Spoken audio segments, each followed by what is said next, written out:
And now, please welcome to the stage, Chairman of Corporate and Investment Banking, Bank of America, Purna Sagirthi, to introduce US IBC's Global Leadership Awards.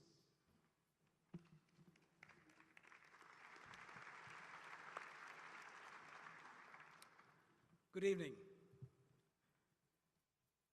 No one represents the rise of the Indian pharmaceutical industry better than Sun Pharmaceutical Industries Limited. The $30 billion market capitalization company is the world's fifth largest specialty generic pharmaceutical company and India's leading pharmaceutical company. It provides high quality, affordable medicines trusted by customers and patients in over 150 countries across the globe. Sun Pharma's global manufacturing and R&D presence spreads across 6 continents with a multicultural workforce comprising over 50 nationalities. What is fascinating is that almost 50% of Sun Pharma's sales are in the US, a truly global company that is touching the lives of many across the globe.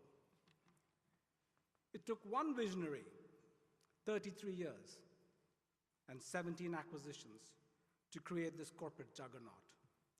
Ladies and gentlemen, Dilip Sangvi, founder and CEO of Sun Pharmaceuticals, is a first-generation entrepreneur, a humble giant in the healthcare world who has touched millions of people in India and outside and helped them improve their lives. This year, the Honorable Prime Minister and the Government of India recognized Dilip Sangvi with the Padma Shri Award for Distinguished Service in Trade and Industry. As all of you know, this is one of the highest civilian awards of India. He has been a proud recipient of many Entrepreneur of the Year awards and many Business Leader of the Year awards, including the prestigious J.R.D. Tata Corporate Leadership Award. Honorable Prime Minister, Mr. Chairman, ladies and gentlemen, it gives me great pleasure to present to you a visionary, a trendsetter, a global citizen, a humble philanthropist, the 2016 USIBC Business Leadership Award recipient, Dilip Sangvi.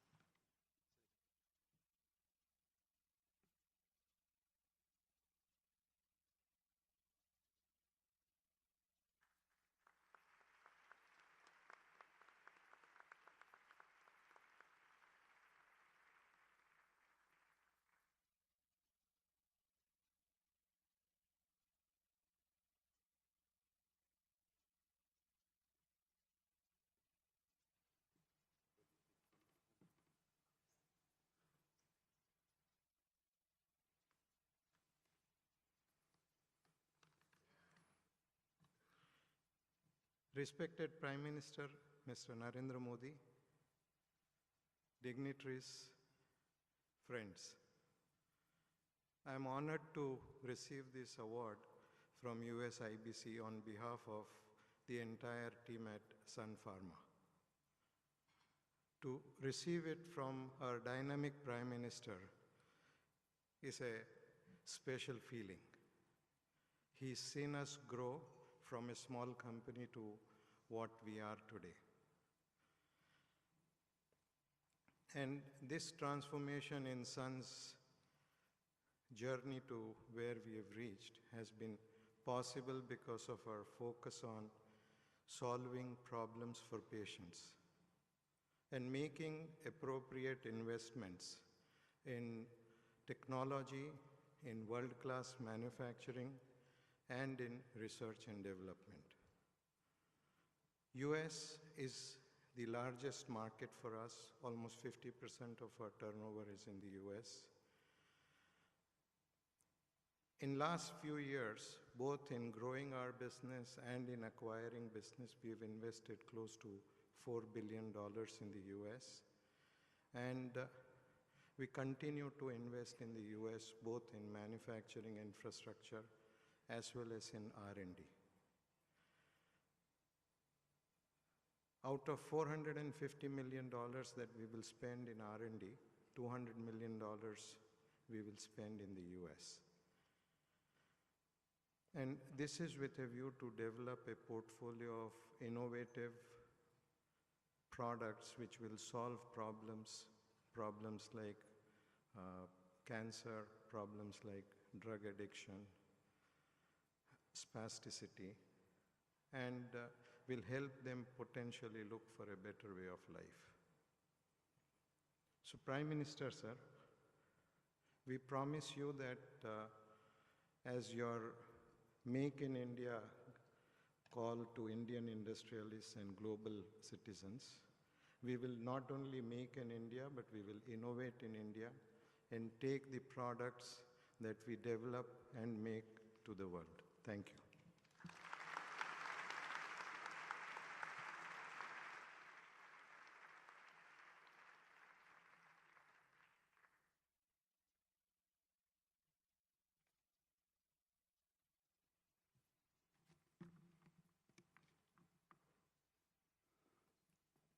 When you are compared to Galileo and Newton, when people compare your brilliance to that of the Jedi,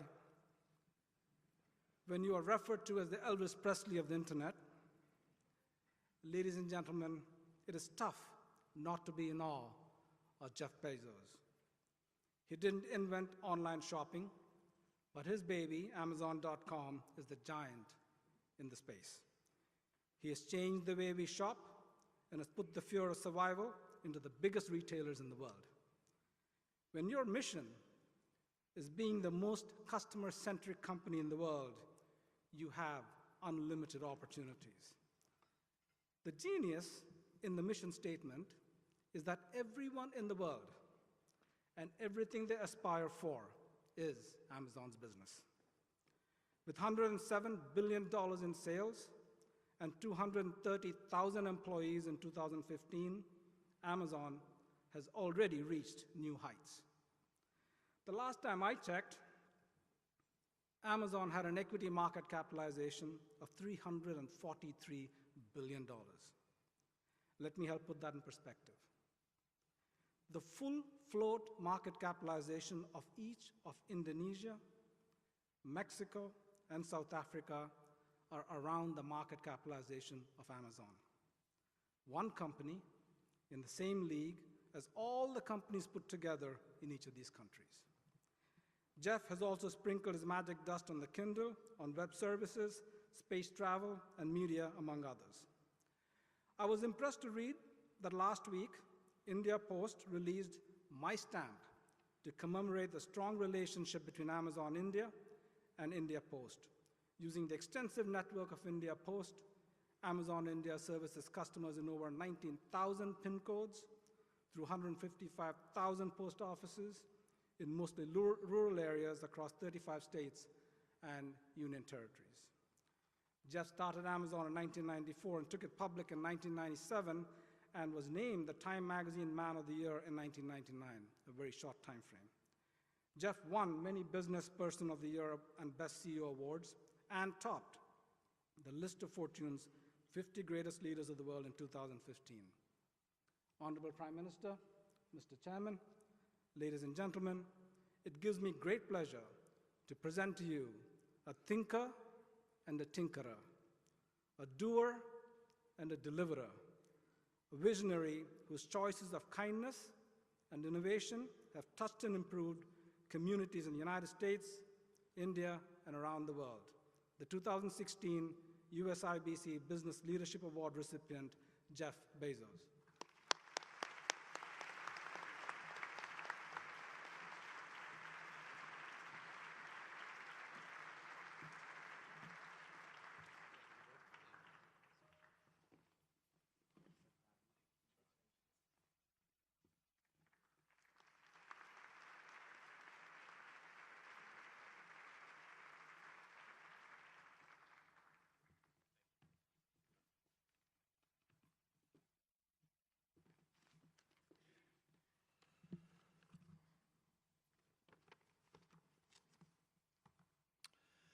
Thank you, Prime Minister Modi. It is a terrific honor to share the stage with you, much less accept an award. I'm very grateful and humbled. The timing of this visit of yours to the United States is a happy coincidence for me, because 3 years ago, just yesterday, we launched our marketplace, Amazon India. And I can assure you it's only the beginning, and as we like to say at Amazon, it's still day one.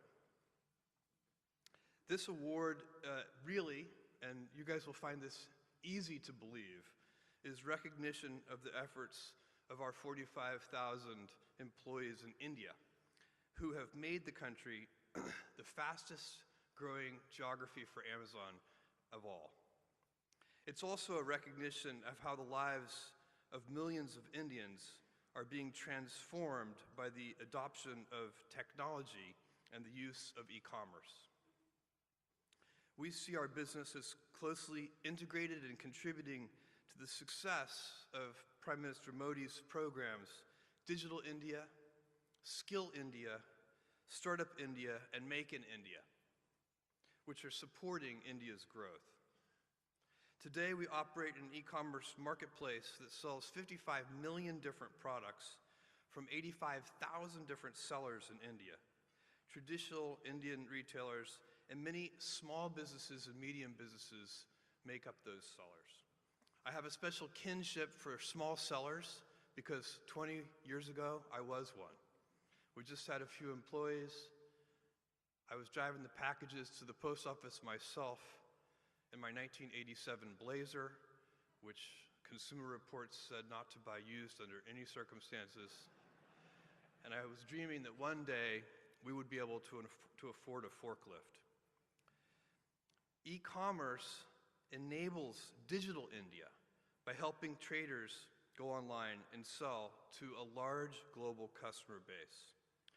41-year-old Kyuri Ghoshar is a teacher of 20 years who wanted to start her own business. She started a business that she called Beyond Toys and Gifts, selling toys, books, and other merchandise on Amazon India from her house in Mumbai. In the beginning, she had little knowledge of computers. We helped her understand online selling, and today, her revenues are over $200,000 per month. Let me repeat that, $200,000 a month. It's unbelievable. We've witnessed increasing e-commerce adoption across rural India. This growth is motivating more Indians to buy and sell online, enabling infrastructure creation and helping to build valuable skills. We're leveraging e-commerce to teach new skills and contributing to the Skill India initiative. Kamahama, a 50-year-old widow who runs a small store in Bangalore selling bags, enrolled her store in Amazon's pickup and delivery network and doubled her income to $500 a month in just a few months. There are 9,000 such entrepreneurs in the country who run pickup points for Amazon India. Our investments in India have created jobs and helped ancillary industries like packaging and transportation and logistics, and our technology has helped improve supply chain infrastructure. We've so far built 21 fulfillment centers with nearly 5 million cubic feet of storage space and partnered with India Post, which has enabled us to reach all serviceable PIN codes across the whole country and contributed to India Post's growth. Soon, India will also be the home to our largest software engineering and development center outside the US, located in Hyderabad, which will provide jobs and career development for thousands of developers. An ambitious program like Startup India needs the power of technology to help it grow, and we're excited to announce that we'll open an Amazon Web Services cloud region in India this year. Our investments won't only support Startup India, but will help to accelerate India's role as a hub for innovation and digital entrepreneurship. And over time, a significant number of new jobs will be created because of the deployment of Amazon Cloud services and the way that makes Indian businesses nimbler, efficient, and global. And we've barely scratched the surface of this vast nation and its potential, its immense value to the global economy. Close to 8,000 Indian businesses are selling directly to customers in the US and in Europe from our website. 5,000 Indian businesses participated in record-breaking Black Friday sales last year. Make in India and sell to the world is turning into a reality. For example, Nadeem Syed, who owns a company called Standard Leather in Mumbai, is earning $3,500 a month selling leather jackets in the United States.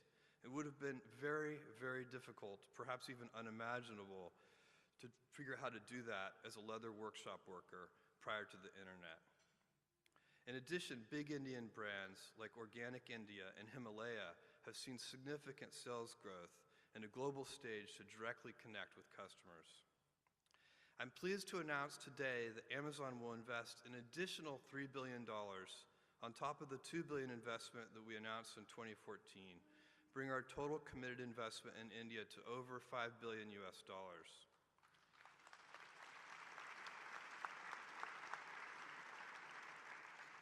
This investment is going to support our rapid growth and enhance our customer and seller experience too. Prime Minister Modi, thank you for recognizing our efforts in India. India is an amazing nation. It's a great nation. It's a great democracy. And the people of India are incredibly dynamic. When I peer into the future of India, what I see is unlimited India. Thank you.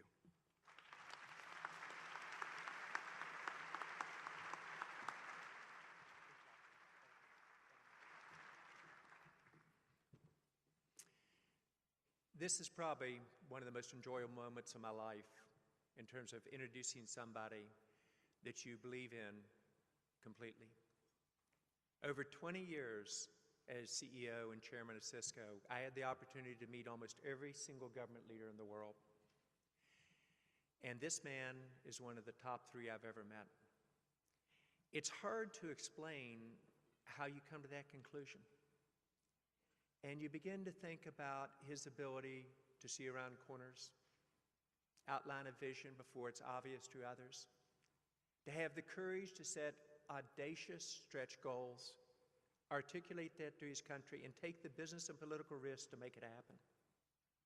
He clearly grasped that every country, every company, every city, every state, every home, every car will be connected in ways that it hasn't been done before.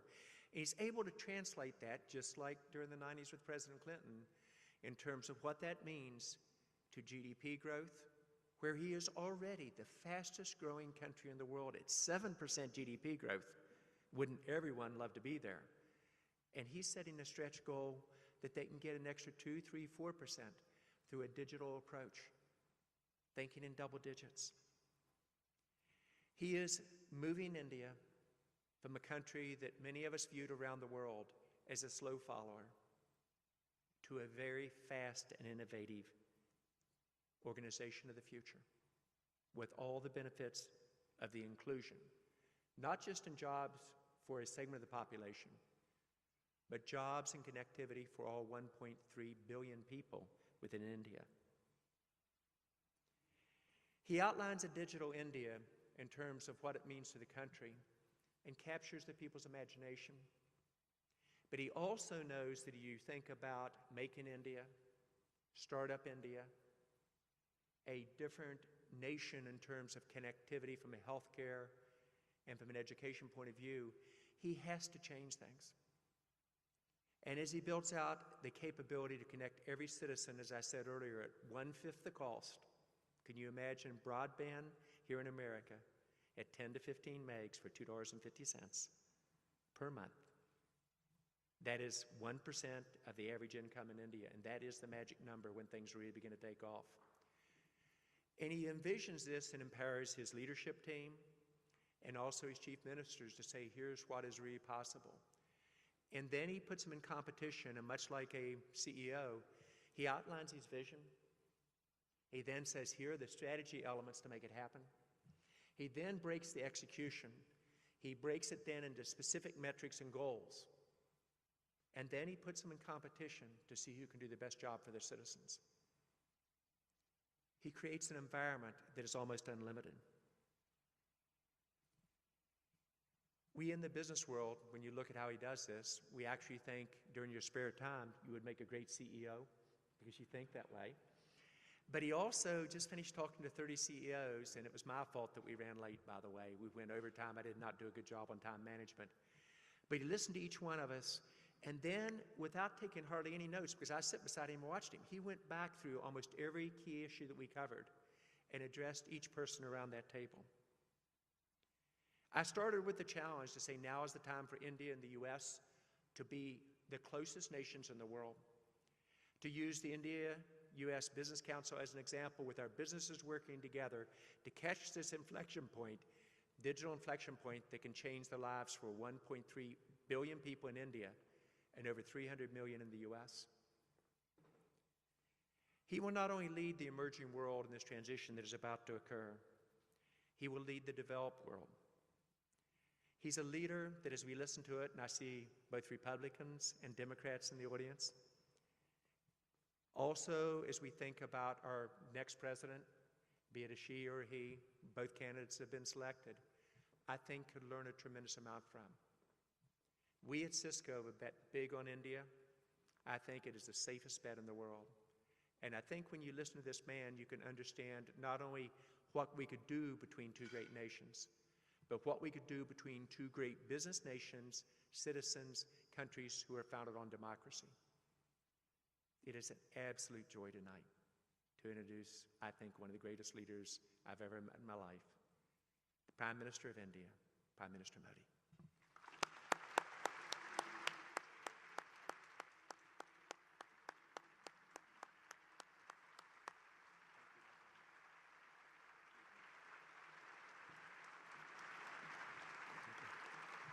Thank you.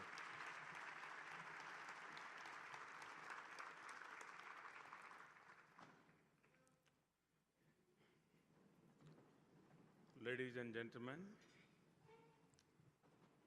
I'm delighted to be here again among such a large and distinguished gathering of political and business leaders. Earlier today, I had the pleasure of meeting President Obama, and we shared our thoughts on a wide range of issues concerning our two nations. Tomorrow, I look forward to addressing the US Congress.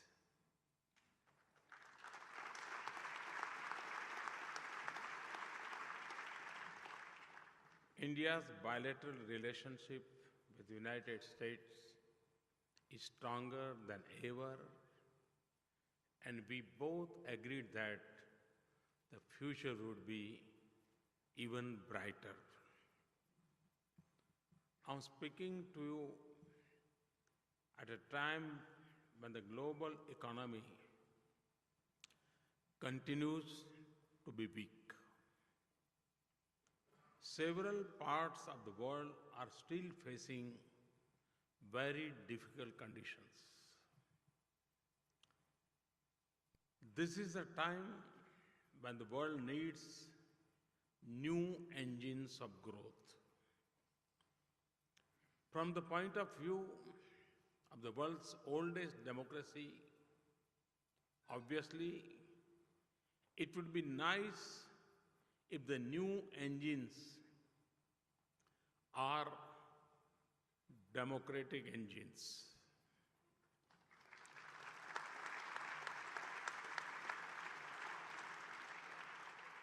I'm happy to tell you that today India is poised to contribute as a new engine of global growth. A larger Indian economy has multiple benefits for the world. Obviously, India presents a large and growing market. But India is much more than a market. India is a reliable partner, a source of high quality scientific, engineering, and managerial talent, a crucible of development ideas and experiments, an efficient source of high quality R&D, and a testimony that democracy and rapid growth can coexist. As India embarks on a new era of development, it needs to learn much from America's tradition of entrepreneurship and innovation. America remains at the forefront of scientific and technological innovation, from air traffic control to air quality improvement, from drugs to drones, from hybrid cars to hydrofracking. Indeed, to me, America is not just a country with a great past, it is a country with an exciting future.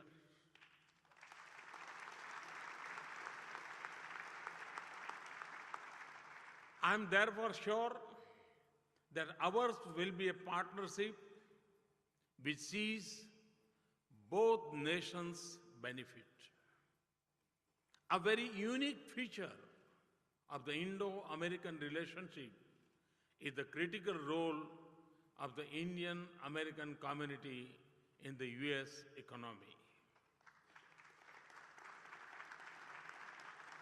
It is rare that immigrants from one nation who becomes immigrants in other enjoy such high respect and repute in both countries. Indian Americans are a powerful cementing force in our growing economic cultural ties. I have just completed 2 years in the office. When I addressed you in 2014, I had just taken over the reins of government. We face a particular challenging domestic and external environment. Confidence of investors was at a low. Doubts were being expressed about the future of the Indian economy. The business community was unhappy with the inertia and stagnation that had set in. There was frustration with archaic policies and red tape. In 2 years, we have managed to overcome the odds and register an impressive economic performance. I want to take this opportunity to describe to you the key elements of our policies. I've said several times that my aim is to reform, to transform. For me, reforms are those policies that transform the lives of ordinary citizens. In the last 2 years, we have taken a comprehensive package of reforms which go beyond more economic reforms. I can classify them into 4 types. First, macroeconomic policies to create a strong foundation. Second, policies to stimulate growth and employment through investment and trade and to increase efficiency and productivity. Third, policies to ensure that growth benefits to the poor and the weaker section of the society, including women and farmers. Fourth, a frontal attack on corruption. Let me start with my macroeconomy. Since we took office, inflation, the fiscal deficit, and the balance of payments, current account deficit, have all fallen. GDP growth, foreign exchange reserves, stock market valuations, and investors' confidence have all increased. This success is the result of a series of well thought out policies. We have legislated a monetary framework with inflation targeting an independent monetary policy committee to curb inflation. We embarked on a course of fiscal consolidation, and our fiscal deficit has been reduced substantially in each of 3 budgets so far. Even while cutting the fiscal deficit, we have greatly increased productivity, public investment. This has been made possible in 2 years and 2 ways. Firstly, we impose carbon taxes on fossil fuels. We took the bold step of decontrolling diesel prices and thereby eliminated energy subsidies. We then replaced them with taxes. A clean environment says per ton has been increased by 8 times. Globally, there is much talk of carbon taxes, but much of it is just that talk. We have actually acted. Secondly, we have reduced wasteful expenditure through innovative methods and use of technology. Subsidiaries are increasingly credited directly to bank accounts of the deserving with foolproof biometric identifications. Let me now turn to our policies to stimulate growth and employment.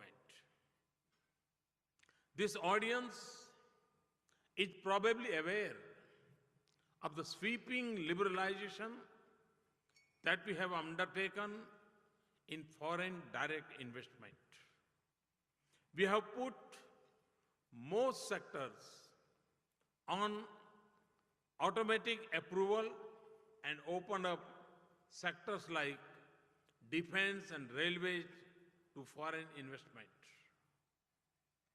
The long-pending insurance law reform was successfully passed. Several insurance companies, including American companies, have already enhanced their investment in the insurance sector. We have taken major steps to increase the ease of doing business and have already begun climbing steeply in the global ranking. We are encouraging foreign and domestic investors to set up high quality and efficient manufacturing facilities. We have greatly enhanced investment in roads, railways, ports, and waterways to improve logistics. We have made major process improvements in our ports to reduce the time taken for cargo to enter and exit. We admire the startup ecosystem in your country. We are making a beginning in replicating it. Our startup India program has stimulated a new breed of innovators. In 2016, Gemini has ranked Bangalore as the 5th most preferred location for innovation centers. It was not even in the top 10 in 2015. For our economy to succeed, we need a strong banking system. We inherited a system where cronyism and corruption were believed to be rampant in banking decisions and appointments to public sector banks.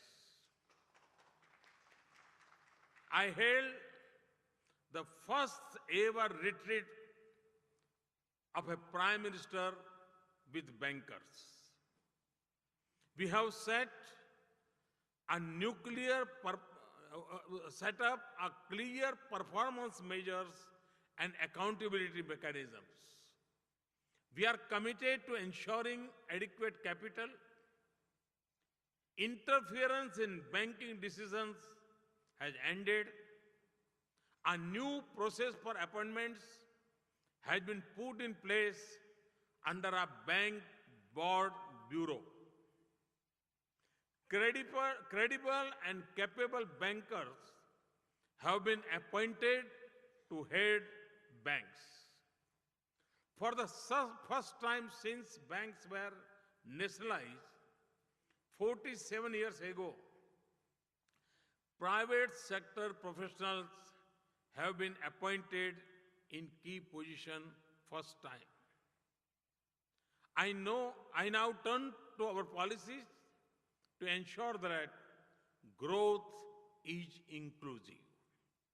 We have brought more than 200 million people into the banking system through the financial inclusion program called Pradhan Mantri Jan Dhan Yojana. This is more than the population of most countries in the world. Now, these millions are part of our banking system, and words like interest rate have a meaning for these poor people. These people have shown that there is a great strength at the bottom of the pyramid. Believe it or not, accounts opened under the Pradhan Mantri Jan Dhan Yojana today have a total balance of almost $6 billion. The Jan Dhan Yojana has also transformed the ability of the poor to make and to receive electronic payments. Every Jan Dhan account holder is eligible for debit cards. India's banks and post offices are also being encouraged to operate mobile ATMs. Mobile ATM is one where cash can be drawn and simple banking tasks done through a handheld device. We have provided a safety net through new social security schemes. We have introduced 3 non-subsidies but low-cost schemes covering accident insurance, life insurance, and pensions. Because of their massive coverage, the premia are low. There are now over 120 million subscribers. We have paid special attention to gender justice into empowering women. We have a new savings program to help pay for girls' education with a special high rate of interest. To relieve rural women from the health hazards of cooking with firewood, we are giving 50 million new gas connections in poor rural areas. Under our new self-employment financing program called Mudra, Pradhan Mantri Mudra Yojana, over 70% of the beneficiaries are women. More than 27 million new women-headed businesses have been assisted. We have changed our policies to allow women in combat roles in the armed forces. New rules are increasing the representation of women on corporate boards of directors. Agriculture remains India's mainstay in terms of providing livelihood. There was a tendency to deprive farmers of subsidized fertilizer by diverting it for the production of chemicals. A simple but very effective solution is neem coating of fertilizer, which makes it unsuitable for diversion. We have moved towards universal neem coating of urea. It has already saved millions of rupees of diverted farm subsidies and improved fertilizer availability to farmers. It is an example of how simple reforms can be very effective. We have introduced a soil health card nationally, which tells every farmer the condition of his or her soil. It enables the farmers to choose the best crop and right quantity and mix of inputs. The greatly reduced wastage of inputs and increase crop yield besides protecting the soil. By reducing unnecessary chemical inputs, it is also good for health of consumers. 140 million soil health cards will be issued. This brings me to an achievement that I think even our worst critics do not dispute. This is the change in levels of corruption. For many years, economists and other experts have held corruption to be one of the main constraints on the growth of any developing country. We have taken decisive steps to curb corruption. I have already referred to what has been done in public sector banks. We removed discretion in allocation of key resources and moved to transparent auction of mines, spectrum, and FM radio licenses, and we have purged leakage through direct benefit transfer. We have revamped our personnel management to ensure that senior positions are held by persons of integrity. We have launched an ongoing campaign against tax evasion and black money. The poor are the greatest beneficiaries of the reduction in corruption. Looking to the future, let me outline what I see as the path we will follow in the coming years. Firstly, we will continue to have disciplined and prudent macroeconomic policies. I firmly believe that sound macroeconomic fundamentals are necessary foundation for long-term sustainable growth. Secondly, we will combine this with a continued stress on inclusion and equity.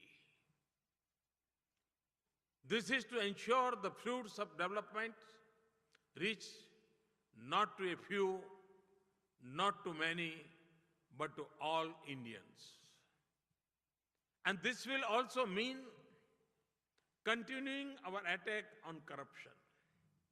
Thirdly, we will continue to make progress on improving the investment climate and ease of doing business.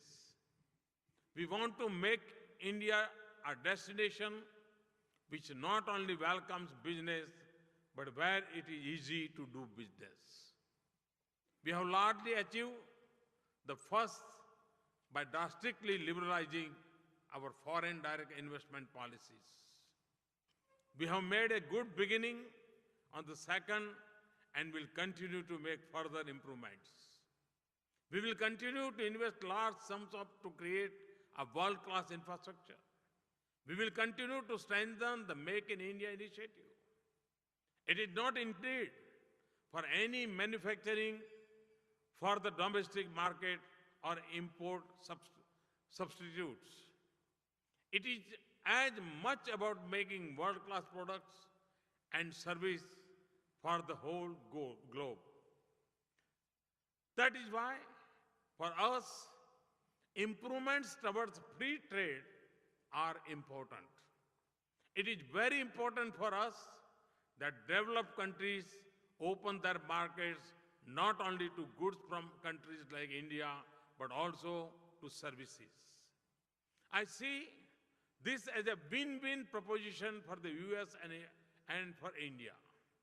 India is the future human resource powerhouse of the world with a young, hard-working population. In my vision, a partnership between American capital and innovation and Indian human resources and entrepreneurship can be very powerful. I'm convinced we can strengthen both our economies through such a partnership. We will continue to make our tax policies more predictable. We have made major strides towards predictability by signing a number of advanced pricing agreements with the United States. We are committed to taking this further. At the same time, like the US, we are cracking down on tax evasion and unfair tax avoidance.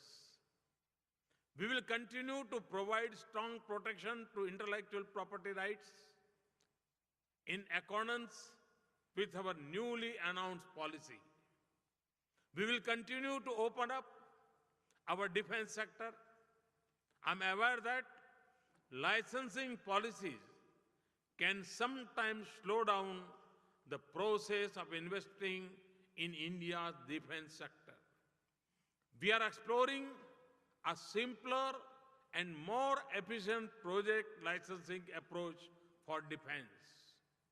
In the field of nuclear energy, we are purchasing 6 nuclear reactors from Westinghouse, which will mark a new era in our nuclear and scientific cooperation.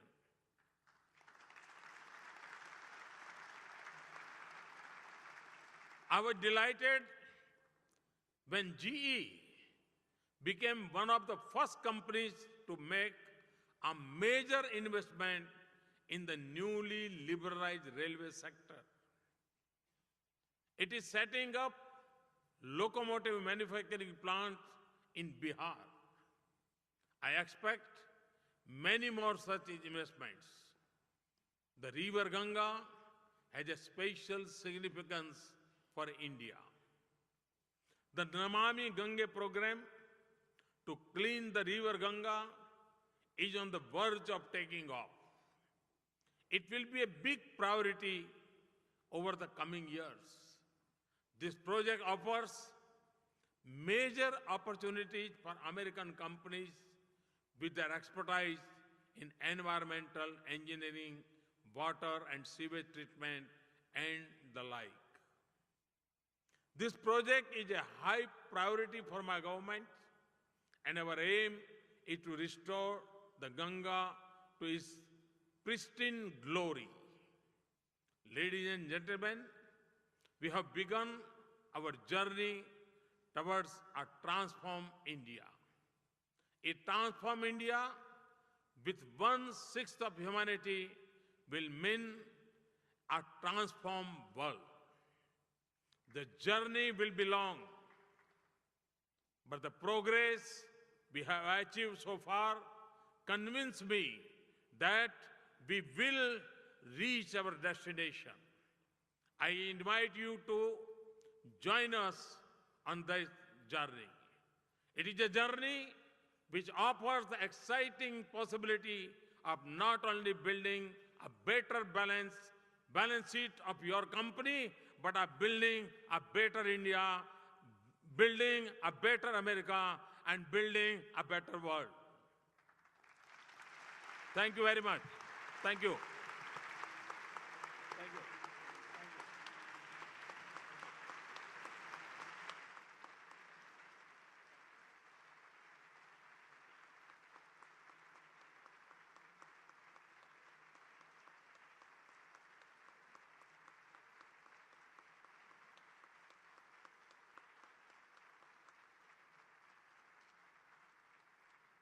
Ladies and gentlemen, USIBC and its members have created a special edition coffee table book as a tribute to the Prime Minister's leadership in transforming the U.S.-India partnership and taking it to new heights.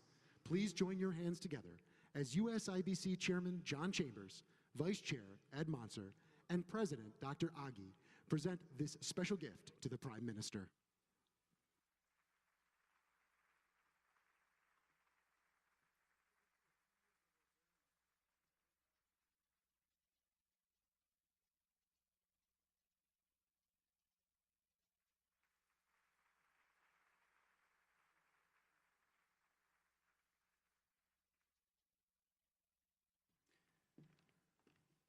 Well, Prime Minister, we all would like to thank you for another trip to the United States. We'd like to thank you for your availability, your openness, your willingness to listen. We also want to thank you for the trust that you give the U.S.-India Business Council. We appreciate it very much. Many of us here have traveled to India to vibrant Gujarat conference over the years to listen to you, to hear your vision. And recently, many of us here traveled to Mumbai to Make in India, again, to listen to your message, to listen to your vision. Thank you. Thank you for the courageous leadership, the courageous global leadership you bring. Your willingness to make and take important positions and then invest your own time, your own energy, your own spirit to ensure those successes. Thank you. Make in India is working. Thank you. Digital India is working. Thank you. Skills India is working. Thank you. But most important, and this is in business measures, and you talked about productivity, and what we see in our employees in India is a dramatically improving productivity. Where does that come from? It comes from many sources, but we all see the hope and optimism that you deliver to the people of India is reflected in the business results. And I must say, your consistent message of hope and optimism for all of us inspires us.